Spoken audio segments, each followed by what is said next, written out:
Shall we start?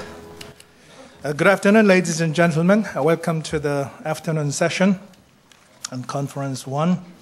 We're going to talk about the 70th anniversary of the National Division to think about unification on the Korean Peninsula. My name is Jin Park. I wasn't here in the morning, but I'm very glad to meet with all of you. Welcome to Korea. I'm a former chairman of the Foreign Affairs and Trade Committee of the Korean National Assembly. Now I'm running my independent think tank called Asia Future Institute. And people ask me, what do I do with my institute? I say it's a fortune-telling institution. Because my job is to think about what is going to happen in Asia in the next 20, 30 years. When will Korea be united and how? And what Korea can do, play its role to contribute to peace and stability in the region. I'm very honored to preside this afternoon session for the World Journalist Conference 2015. This is a very historic year for Korea, and we have a lot to talk about, especially with regard to the future unification of the Korean Peninsula. I have here with me 5 distinguished panelists. If I can briefly introduce the panelists to you. On my right, we have Mr. Taewon Ha, who is Assistant Editor for Political Desk of the Donghwa Ilbo. As you may know, Donghwa Ilbo is one of the major Korean daily newspapers in Korea, which is just around the corner here. Could you please give a big hand to Mr. Ha? And then we have Mr. Timothy MCCREADY from New Zealand. He's a trade correspondent of the New Zealand Inc. And he has been promoting business and also research in this area. And also he's going to talk about Korean unification. Mr. McCready, could you please give him a big hand? On my left is very well-known journalist, a global journalist, and now a freelancer reporter and the author who has written many books on Korea, who is from the United Kingdom, Mr. Andrey YASHLAVSKIY. Hello. Okay. And then we have a panelist from Russia, Mr. Andrey YASHLAVSKIY, who is a foreign desk editor of the Moskovsky Komsmolets, MK newspaper. So Mr. YASHLAVSKIY, please. Thank you. And then, last but not least, we have Mr. Yong ZHANG from China, who is a Deputy Director General for External Relations of the People's Daily, Mr. ZHANG. So without much ado, I would like to ask 5 panelists to present their paper. I've asked them to wind up the presentation between 7 to, say, 15 minutes, and I'll give you time to respond to the Q&A, questions and answers from the floor. But maybe we can start from Mr. Ha, Taewon Ha, who will tell you about the recent opinion poll conducted together by Donghwa Ilbo and the Asan Institute of Policy Studies. Mr. Ha. It's a great honor for me to give a speech in front of this distinguished audience and the journalists from all over the world. I'm going to use PowerPoint so it's easy to understand. So let me first use my PowerPoint first. Okay.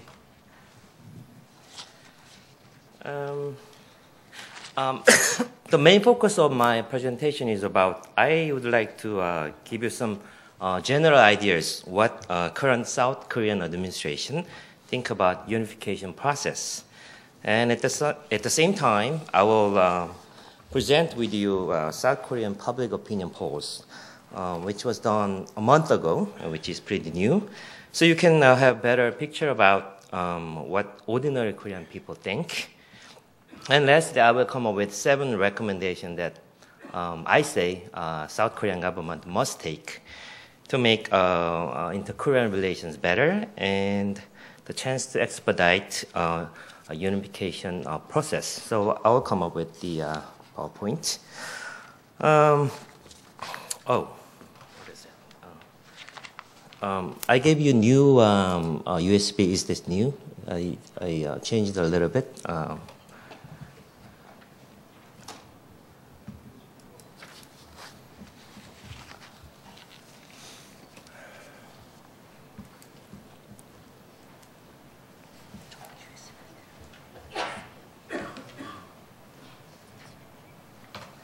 Okay, yes, just wait for a second.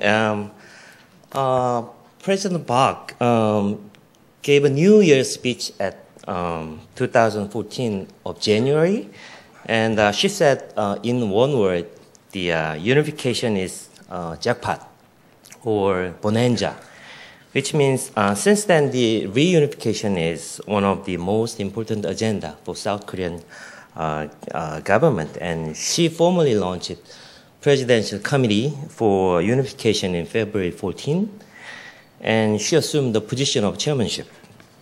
And she said the benefit of unification is much greater than the cost. I think it's true in long term, but I really don't know in short term. So we have to wait and see whether the benefit could be greater than the cost.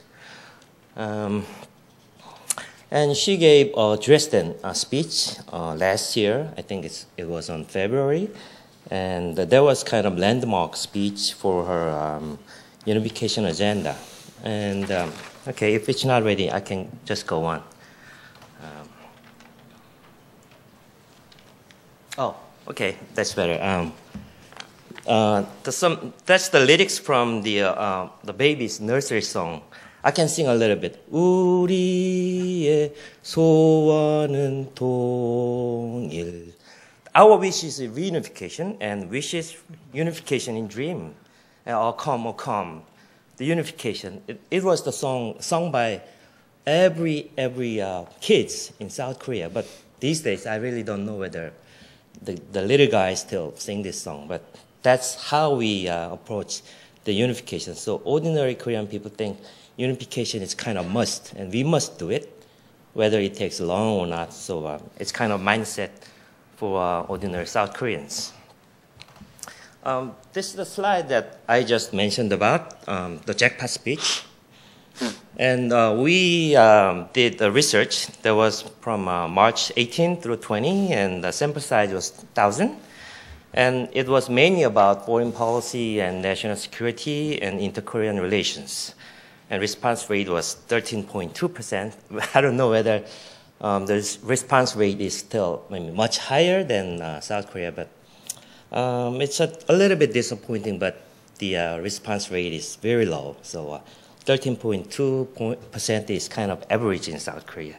And sampling error was about 95% point, plus minus 3.1% point. Which country matters? Because this is the journalists from all over the world. I have to say sorry about this. The questionnaire was limited to East Asian countries, so we just limited to the questionnaires to US, DPRK, China, Japan, and Russia. So I'm so sorry about those who represent the other countries. But just take a look at this one. And we throw out this question to audience, and they said, in security-wise, the Korean people say U.S. is the most important country, 6.6%. And in economy-wise, China was the top. So South Korean people, in security-wise, we have to have good relations with United States, but economy-wise, China is very important. Since the China is the most important country for, the China has already exceeded the total combined trade volume of US and Japan already. And of course, China is the #1 trade partner for Korea at least 5 years ago, I think. And you can see that Japan is seen as far less important country for Korea, even though Japan is the closest nation to South Korea, and we have long, turbulent relations. But Korean people think Japan is not really important for economy-wise and security-wise. But I don't think it's true. Japan is still a very important country. And what issue matters? At this poll, public say that inter-Korean relations is the most important one, 26.8. And if you take a look at the fourth one, the denuclearization of North Korea, that's 16.9. So if we can combine the first and the fourth one, if we combine those two, about 40% of Korean people, those who surveyed, said the inter-Korean relations is the top priority for current administration.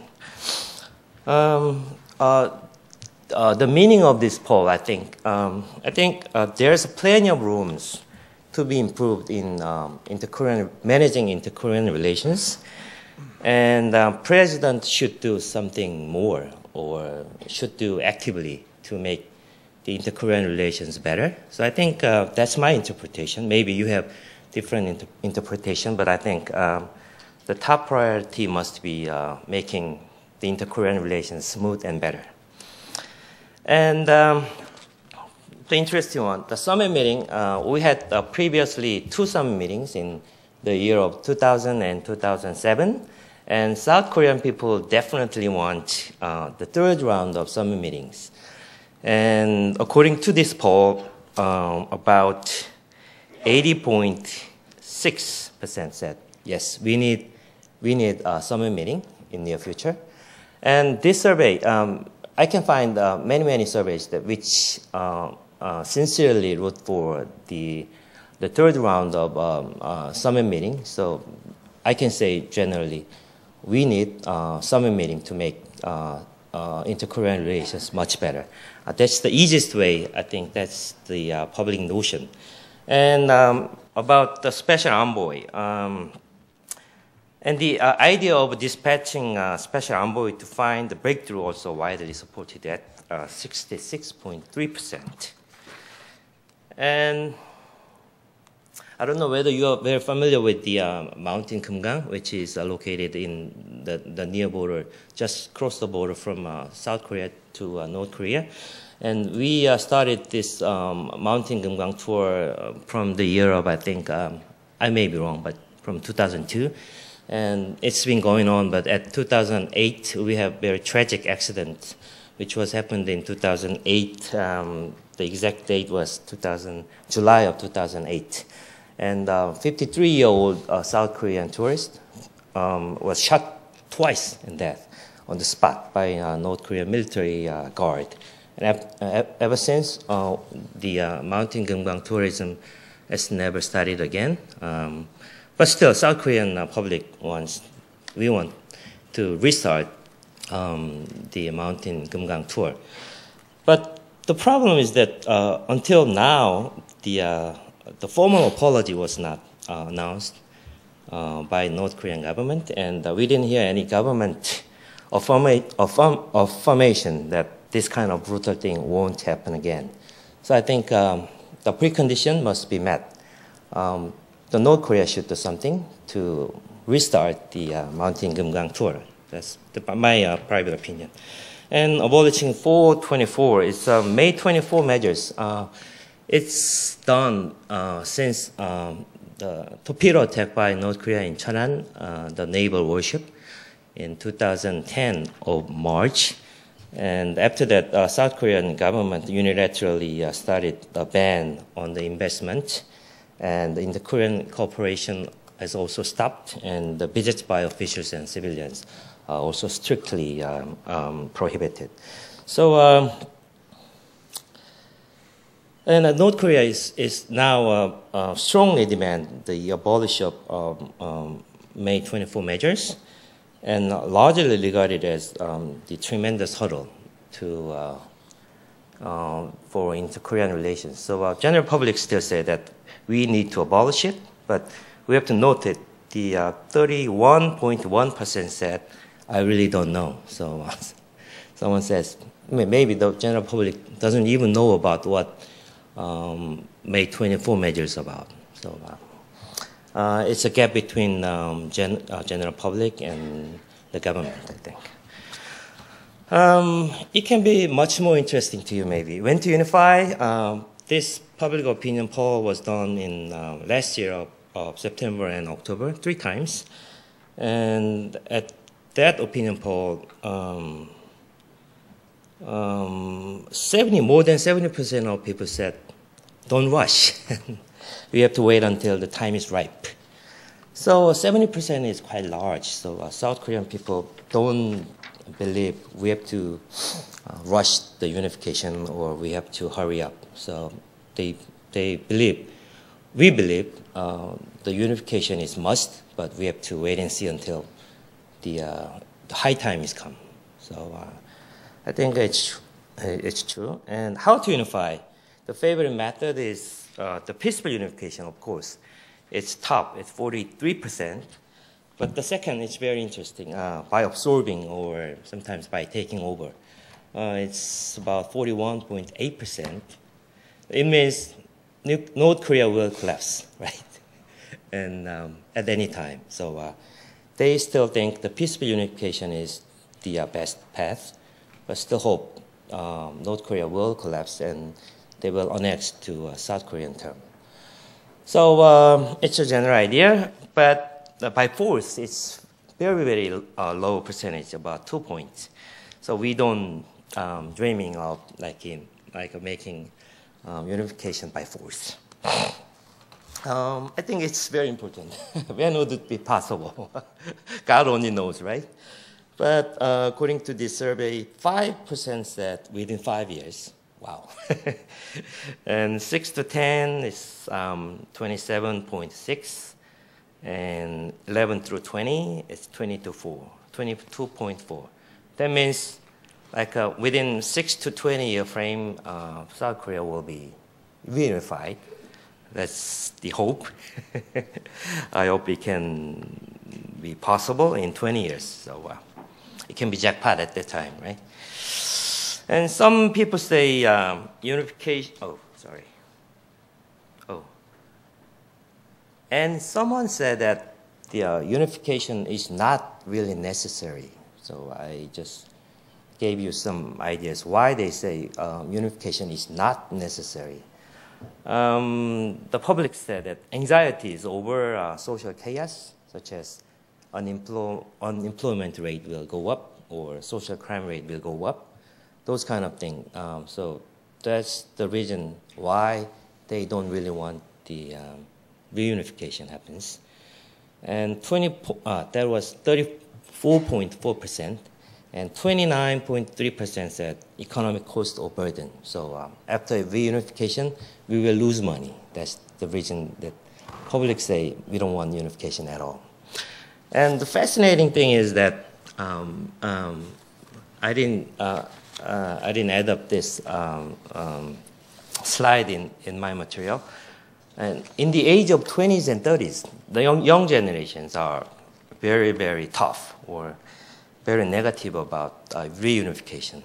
Those people never experienced the time when South Korea was one, the Korea was one, so they don't have any memory, collective memory about how the reunified Korea will be prosperous. So they are really, really conservative or very tough. So that's the key question our government must tackle to make the public opinion move forward to have better relations or to have unification.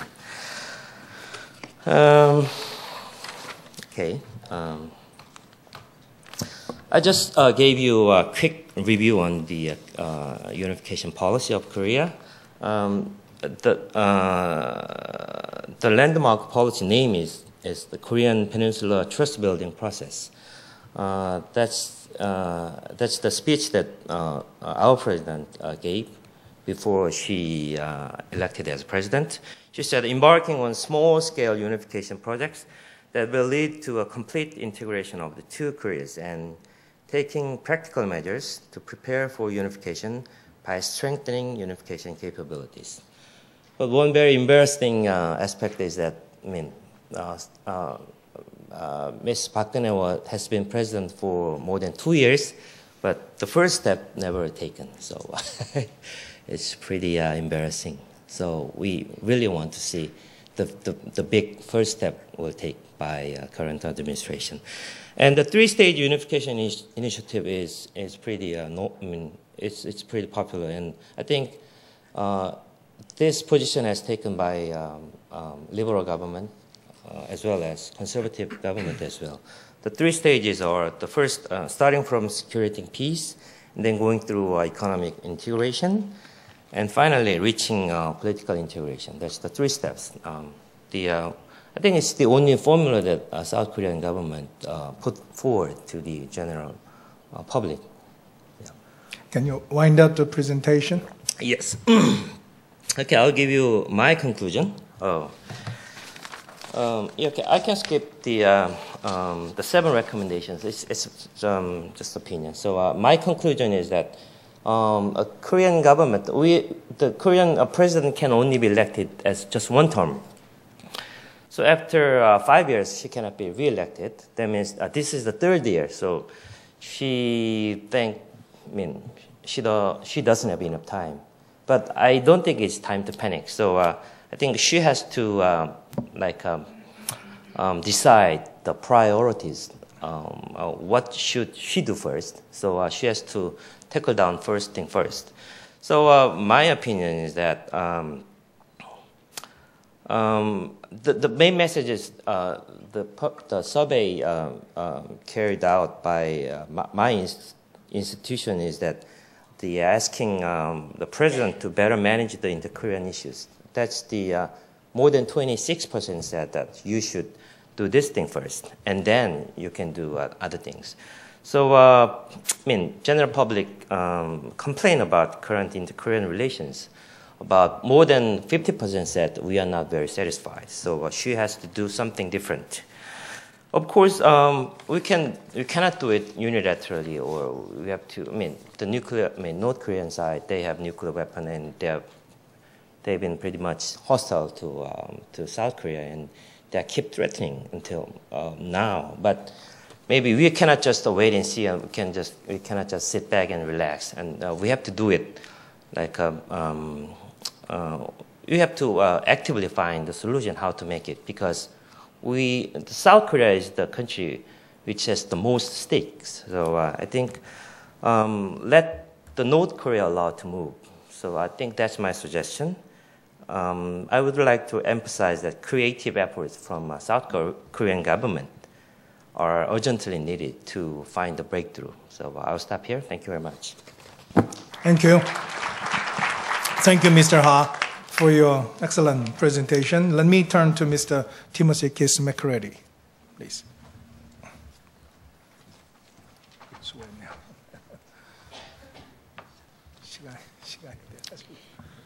Okay, good afternoon, everybody. It's great to be here to present.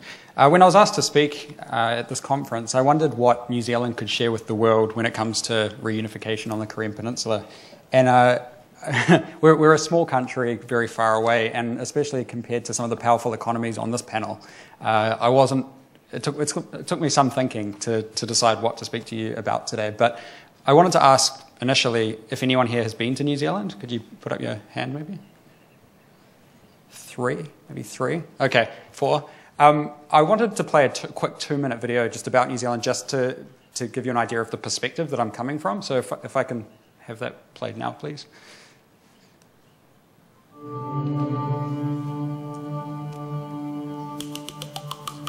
Welcome to the country of open spaces.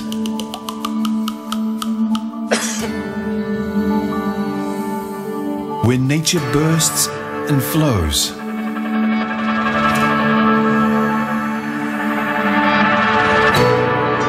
Where the elements come alive. Where there is room to breathe and places to find. Welcome to the country of open hearts. Where care for the land and people is genuine.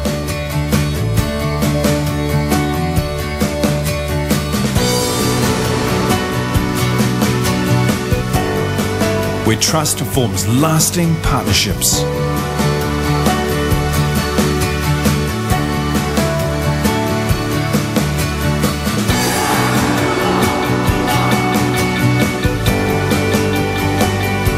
Where strangers are treated as friends. And memories are treasured forever.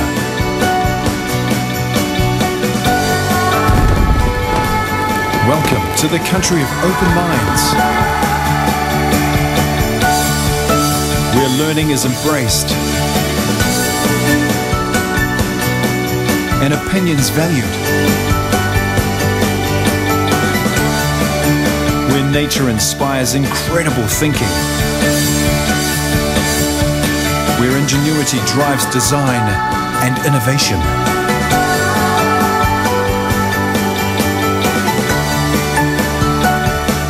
Where big ideas are born every day and new technologies are perfected. Where the impossible becomes real. And where every sunrise inspires the extraordinary.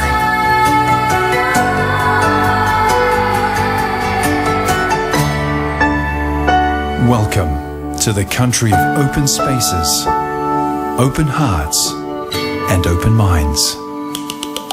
Together, we can do amazing things.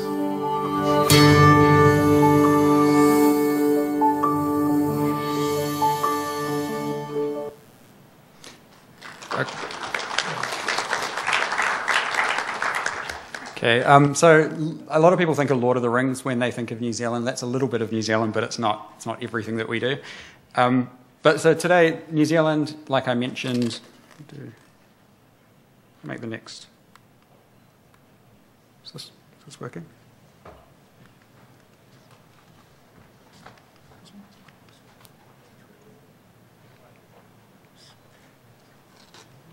Here we go. Okay, so there's New Zealand in the middle of the Pacific and far away from everyone. So what I wanted to talk to you about today is three things: New Zealand's relationship with Korea, the importance of trade and partnership to New Zealand, and then how this applies to reunification in Korea.